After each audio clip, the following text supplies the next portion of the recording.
Okay, so now the last reaction in Carbanian's topic is the Corey-Fox reaction. So we'll see now what is that reaction and what are the mechanisms. So here is the general reaction of Corey-Fox reaction. So the Corey-Fox reaction is a chemical reaction that used to prepare alkynes. Okay, so used to prepare alkynes from aldehydes. Okay, so we have to synthesize alkynes from aldehyde.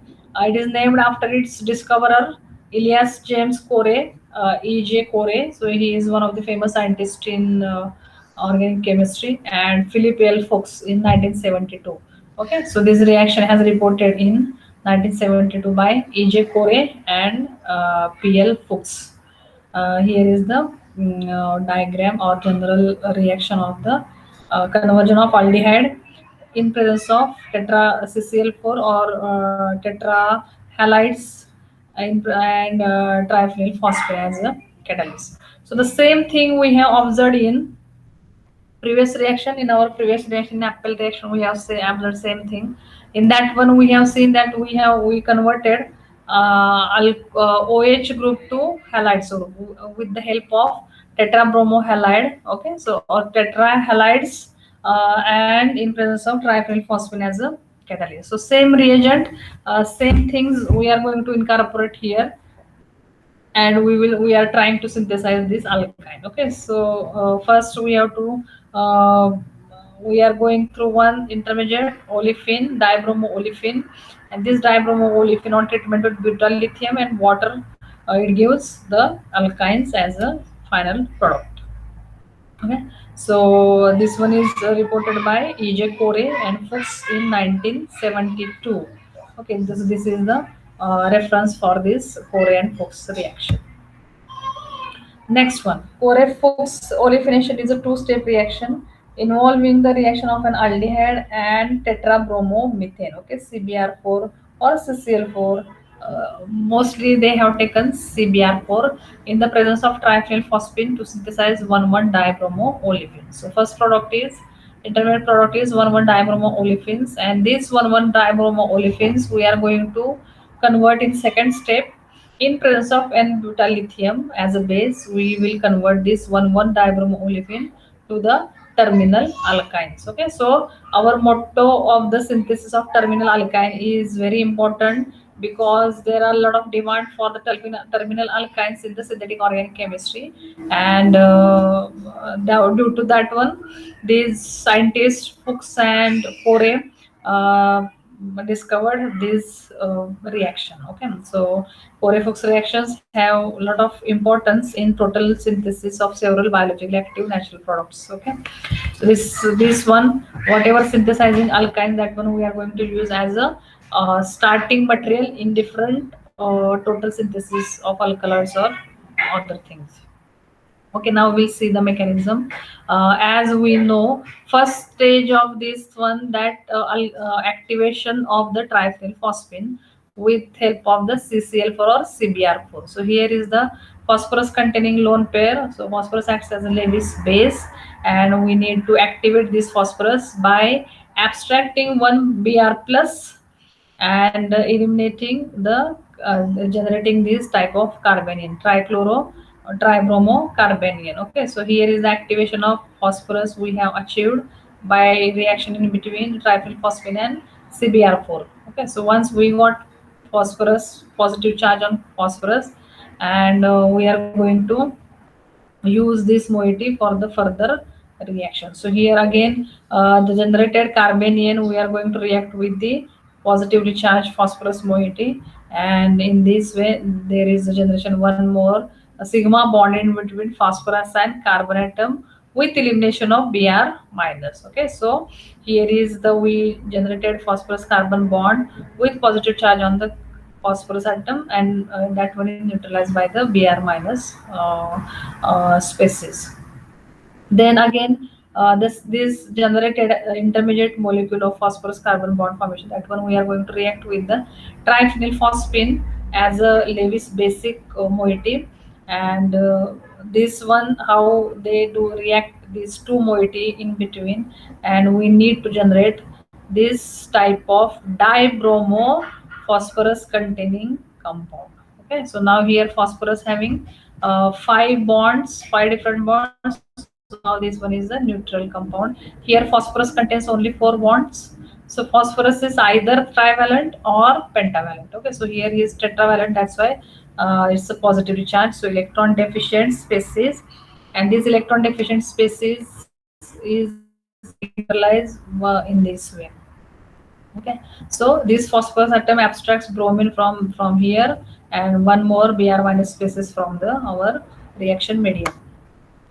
So now in this way, okay, so in this way, what we want to do, so we want to generate here ylides. Okay, phosphorus ylide. So ylides is nothing but the adjacent atoms having positive and negative charge on the adjacent atoms. That one is nothing but the ylide. So here you can see phosphorus ylide we have generated by abstraction of this bromine from this intermediate. So we generated negative charge and positive charge on the adjacent atoms. Positive charge is holding by phosphorus, negative charge is holding by carbon atom. So ylide we have generated, and we are going to use this ylide because ylide is highly reactive component. Okay, ylide reacts with aldehyde. Why we have to generate ylide? They are highly reactive, and in this way we are going to synthesize this carbon-carbon double bond incorporation. We can do same like Wittig reaction. This reaction is resembling to the Wittig reaction. So now here we have generated phosphorus ylide. We are going to react this phosphorus ylide with carbonyl carbon oxygen double bond. So there is a formation of 4-membered ring over here. Okay, so negatively charged carbon atom attacks on the electropositive carbonyl carbon, and there is a lone pair in between carbonyl pi bond is shifting on the oxygen atom. So generation of again negative charge and positive charge on phosphorus atom. Again there is a formation of one sigma bond in between phosphorus and oxygen atom. So new bond has been formed in between phosphorus and oxygen atom, and this oxytocin type of intermediate has been formed here. Okay, so 4-membered ring intermediate has been formed. As you know, 4-membered intermediate is highly unstable, so definitely it will try to break and eliminate the phosphine oxide as a side product. So here we have eliminated oxygen from aldehyde in form of phosphine oxide. Okay, so how to eliminate oxygen from aldehyde? So same thing we are doing in the Wittig reaction. We do eliminate oxygen from the aldehyde or ketone, and that one is eliminated in form of phosphine oxide, and then we do generate the carbon-carbon double bond. So again the same thing we have done here. We have generated carbon-carbon double bond by rearrangement in this 4-membered cyclic system. Okay, so this is our first intermediate. We got 1,1-dibromo olefin we got over here, and in second step we are going to react this 1,1-dibromo olefin with butyllithium. Okay, so the n-butyllithium abstracts a bromide from the geminal dibromoalkene. Okay, fourth one is geminal dibromo. Geminal is nothing but the both bromine atom present on the same one and the same carbon atom. So that one is geminal dibromoalkene 4, whereby a vinyl carbenoid intermediate is formed stereoselectively. Okay, so vinyl carbenoid intermediate. We will see now what was that. What is that? The vinyl carbenoid goes down migration of a hydrogen atom into alkyne. Okay, so here is the vinyl carbide intermediate, and that one that undergoes the migration of hydrogen atom. Here you can see hydrogen atom migrates uh, into an alkyne with the second equivalent of N reacts immediately with butyl lithium to lithium acetylide. So we got here lithium acetylide. In aqueous workup, after aqueous workup, the reprotonation results in the terminal alkyne. So we have to protonation we have to do to remove this lithium atom. So this is the mechanism. Once we got this 1,1-dibromo olefin, we have to react with butyl lithium. So I have shown here how the lithium exchange occurs is to bromine, and there is a elimination of butyl bromide here. And then how is the tautomere is forming in between this lithiated substituent. Then formation of carbon-carbon double bond is here, and this one is uh, what type of intermediate like we can say carbenoid type of intermediate. We will see one more structure, one more mechanism in next slide. What's that one? Here is a negative charge is developing, I think, and that one is reacting in another next phase. So here is I have given the one more mechanism. How this type of intermediate is involved. So first one, activation of triphenylphosphine to generate this kind of molecule. Again, we have to generate triphenylphosphine plus CBr2. This one we have seen all this mechanism elaborated or very nicely explained in the steps. So P double bond CBr2, once they have generated, then we have to generate the ylide. So the shifting of this negative charge on the carbon atom we can represent in this way. So this is the ylide.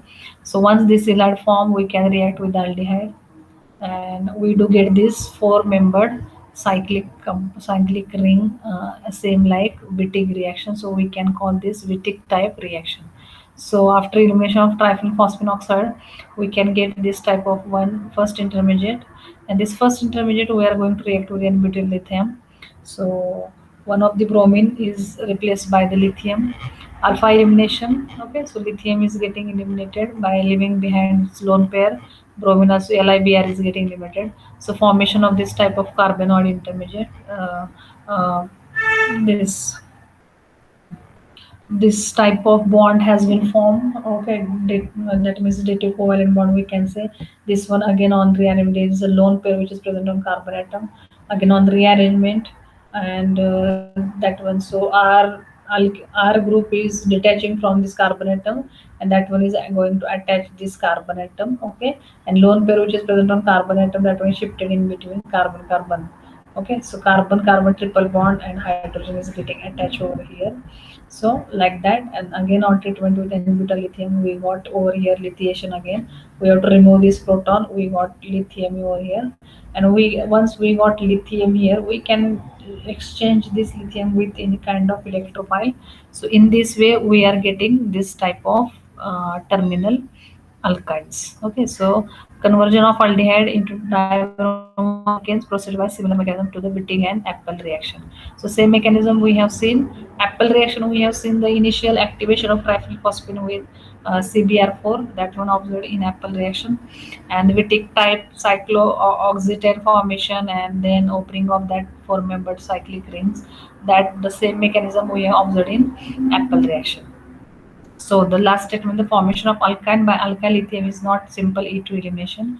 This step is rather you understood as a rearrangement of carbon formed by the alpha emulation. So here is the carbon possesses lone pair. Okay, so alpha elimination of the bromide, which has been confirmed by C13 labeling experiment. So this is the mechanism of the our Corey-Fuchs reaction, and you can refer these things for your final examination.